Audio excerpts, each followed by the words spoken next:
Good morning students. बेटा हमारा respiration in plant topic चल रहा है चैप्टर। इसके अंदर हमारा जो टॉपिक है कि रेस्पिरेशन का जो प्रोसेस है उसके लिए जो है ऑक्सीजन जो है यूटिलाइज होती है, जो कि फोटोसिंथेसिस में रिमूव होती है, और कार्बन डाइऑक्साइड और वाटर एनर्जी जो है ये रिलीज़ होती है।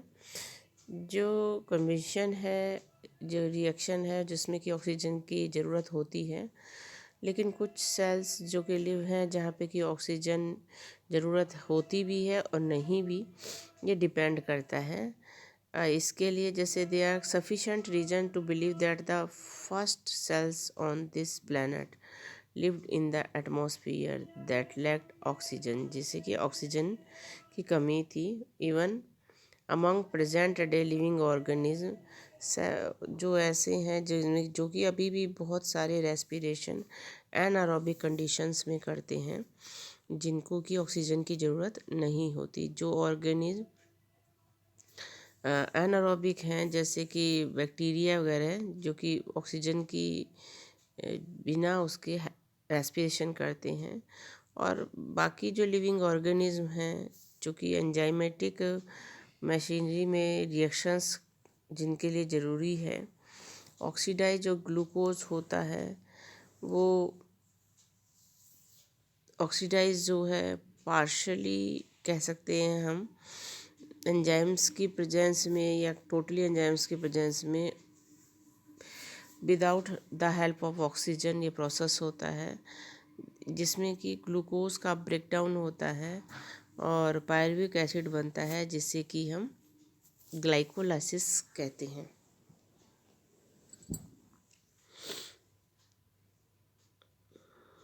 इसमें बेटा सबसे पहला हमारा ये फर्स्ट जो है ग्लाइकोलाइसिस, ये हमारा रेस्पिरेशन का प्लांट इसका फर्स्ट जो है स्टेप है।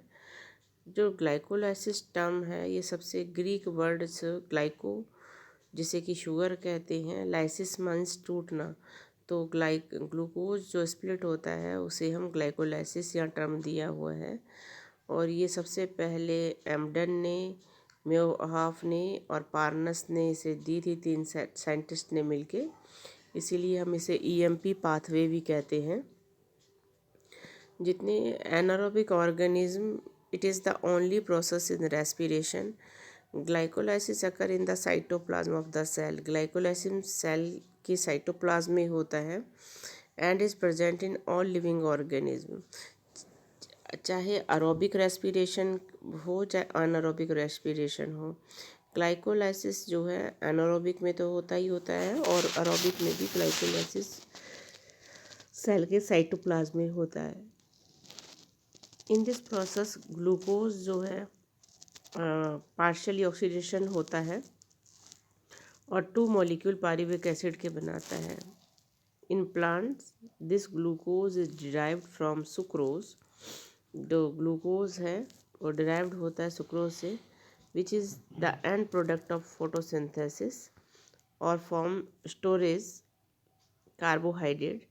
तो सुक्रोज जो है कन्वर्ट होता है ग्लूकोज के अंदर और फिर फ्रक्टोज के अंदर एंजाइम्स की प्रेजेंट में, और जिससे कि हम एंजाइम जो यहाँ पर यूज़ होता है इन्वर्टरेज होता है, जिससे कि 2 मोनोसेकेराइड्स जो है हमें मिलते हैं, अंदर होते हैं इस पाथवे के अंदर। या अभी इस पाथवे से समझेंगे।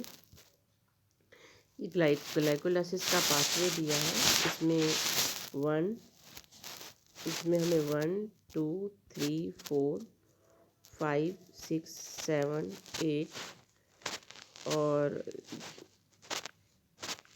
और हमें इसके बाद 9 10 स्टेप्स मिलेंगे।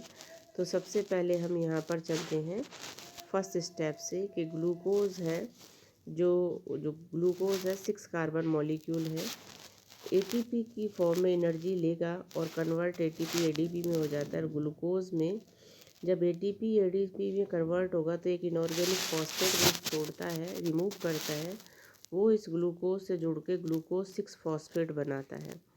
अब ग्लूकोज 6 फॉस्फेट जो है क्या करेगा, फिर एटीपी से एनर्जी लेके एडीपी में कन्वर्ट होकर और जो है ग्लूकोज 6 फॉस्फेट फ्रक्टोज 6 फास्फेट में कन्वर्ट हो जाएगा। आइसोमरेज है क्योंकि खाली इसमें ग्लूकोज और फ्रक्टोज में हाइड्रोक्सिल आयन की वो जो है कंपोजिशन में कोई चेंज नहीं है, तो कार्बन मॉलिक्यूल में खाली चेंज आता है। अब उसके बाद यहाँ पर जो है फ्रक्टोज 6 फास्फेट एटीपी से एनर्जी लेगा और एक इनऑर्गेनिक फास्फेट और रिमूव करेगा, वो फ्रक्टोज 1,6 वाई फास्फेट में कन्वर्ट हो जाएगा। यहाँ तक कार्बन मॉलिक्यूल जो हो रहे हैं वो 6 आ रहे हैं। इसके बाद ये जो फ्रक्टोज 1,6 बाई फास्फेट है, ये 2 मॉलिक्यूल में ब्रेक डाउन हो जाएगा, एक 3 कार्बन दूसरा 3 कार्बन। यहाँ आइसोमेरेज है, तो यहाँ ट्रायोज फास्फेट भी हम इसे कहते हैं क्योंकि 3 मॉलिक्यूल हैं। तो यहाँ पर फर्स्ट जो बनता है ग्लिसरल्डिहाइड 3 फॉस्फेट बनता है। अब ग्लिसरल्डिहाइड 3 फॉस्फेट जो है वो डाईहाइड्रोक्सी एसीटाइल फास्फेट में भी चेंज हो जाता है। ये आपस में एक दूसरे से चेंज होते रहते हैं। उसके बाद ये जब 3 कार्बन मॉलिक्यूल बनता है ग्लिसरल्डिहाइड 3 फॉस्फेट, तो ये जो है NAD से जो है NADH2 बनता है। यहाँ पर ये जो है एनर्जी जो है जो निकल रही है, और यहाँ पर जो ये बना 2 ट्रायोज बाई फास्फेट मॉलिक्यूल, एक तो यहाँ से आ गया दूसरा यहाँ से आ गया क्योंकि एक दूसरे के वो हैं, तो ये 2 बनते हैं ट्रायोज बाई फास्फेट के मॉलिक्यूल, जिसे कि 1,3 वाई फॉस्फोग्लिसरिक एसिड कहते हैं।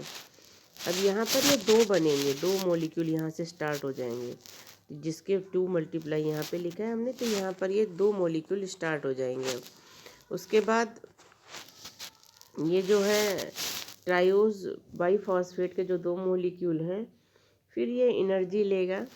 अब यहाँ पर जो है एनर्जी लेगा और ATP में कन्वर्ट होगा, तो यहाँ पर जो है 1,3 bi phosphoglyceric acid triose phosphate में कन्वर्ट होगा, यानी 3 ग्लिसरिक एसिड में। यहाँ पे भी 2 मॉलिक्यूल चलते रहेंगे। अब यहाँ पर फिर फास्फोग्लिसरिक एसिड बनेगा, फास्फोग्लिसरिक एसिड से वाटर रिलीज़ होगा और वाटर रिलीज़ होकर 2 फास्फोइनोल पायरुवेट बनता है। अब 2 जो फास्फोइनोल पायरुवेट है ये फिर ADP से ATP में कन्वर्ट होता है। यहाँ पे जो हमें एनर्जी मिल रही है वो तो हमें 2 मॉलिक्यूल इसके ATP के मिले है ना, और 2 मॉलिक्यूल हमें यहाँ ATP के मिले, तो ये 4 ये मॉलिक्यूल हो गए। और हमें क्योंकि ये 2 मॉलिक्यूल हैं तो यहाँ पर हमें NADH के 2 मॉलिक्यूल मिले, तो 2 molecule NADH2, 2 molecule ATP, 2 molecule ATP। तो एक NADH2 के मॉलिक्यूल में हम पे 3 ATP के मॉलिक्यूल होते हैं। एक NADH के में 3 ATP के, टोटल हम पे 2, 2 एंड 6 जो है ये हमें मॉलिक्यूल मिलते हैं। 3 ATP 3 मल्टीप्लाइड बाई है, तो इस तरीके से हम पे ये जो है 8 मॉलिक्यूल ATP के मिलते हैं। और हमारे जो यूटिलाइज होते हैं वो यहाँ पर 2 ATP के मॉलिक्यूल हमारे यहाँ पे 2 यूटिलाइज होते हैं, 1 और 2। इस तरीके से टोटल हमें जो नेट गेन होता है 10 वहाँ मिले, 2 माइनस कर दिए, तो हम पे 8 मॉलिक्यूल ATP के मिलते हैं। और हम पे 2 ग्लाइकोलाइसिस का जो हमारा लास्ट है 2 पायरुविक एसिड के मॉलिक्यूल मिलते हैं। तो इस तरीके से जो ग्लाइकोलाइसिस के पाथवे में है हमें टोटल जो है हमारे जो है 8 ATP के मॉलिक्यूल इसके अंदर मिलते हैं। पायरुविक एसिड जो है वो लास्ट प्रोडक्ट है ग्लाइकोलाइसिस का। इसी तरीके से जो मेटाबॉलिक पाथवे होते हैं इसके अंदर हमें ये ग्लाइकोलाइसिस के अंदर 8 ATP के मॉलिक्यूल मिलते हैं। ये 3 मेजर स्टेप वे है जिनमें कि डिफरेंट सेल्स के अंदर पायरुविक एसिड बनता है ग्लाइकोलाइसिस के थ्रू। These are the lactic acid fermentation, alcoholic fermentation and aerobic respiration. मतलब ग्लाइकोलाइसिस के बाद ये 3 पाथवे होंगे। फर्मेंटेशन जो है अंडर एनारोबिक कंडीशन में होता है और ज़्यादातर प्रोकैरियोटिक सेल और यूनिसेलुलर यूकैरियोट्स के अंदर होता है। ऑक्सीडेशन फॉर द जैसे कि कंप्लीट ऑक्सीडेशन होता है ग्लूकोज का, वो कार्बन डाइऑक्साइड एंड वाटर में कन्वर्ट होता है। तो ज़्यादातर ऑर्गेनिज्म जो है कंप्लीट ऑक्सीडेशन करते हैं, जिसे कि हम आगे क्रैब्स साइकिल कहते हैं।